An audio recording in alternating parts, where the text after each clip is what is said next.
Hello, Hector here with Fly Rides. In my 20 years of experience of tinkering, building, and servicing bicycles, I've come across a couple tips and tricks to help you maintain your bike. On today's tech tip, we're going to discuss how often you should service your fork and why you should service it.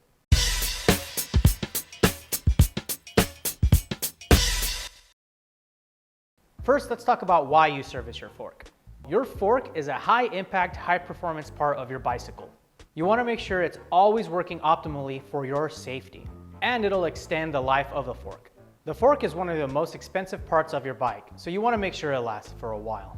Broadly, the fork service consists of the air side and the damper side of the fork. So the main type of service that's done on your fork is the spring side, which comes in two types, either an air spring or a physical metal spring. The air spring side of the fork provides resistance for the fork. The other type of service is on your damper. The damper provides control of the resistance of that spring, which is basically how fast or slow your fork compresses.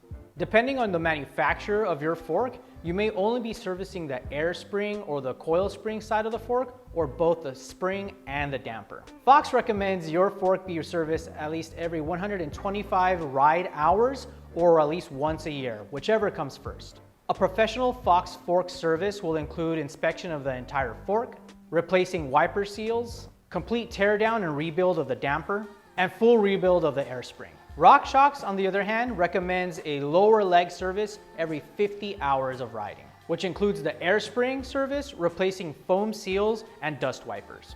RockShox also recommends a 200-hour service, and that includes the whole entire service of the air spring and damper. SR Sun Tour is a little bit more like Fox, where they recommend a complete service done at least once a year. So if you want worry-free riding and optimal performance, service that fork at least once a year. If you're going through mud, rain, and really tough terrain, you may consider doing a fork service more often than your manufacturer's recommended time interval. That's our tech tip for today. If you found this video helpful, go ahead and hit that like button. For more tech tips, subscribe to our channel and never miss a beat. Until next time, enjoy the ride.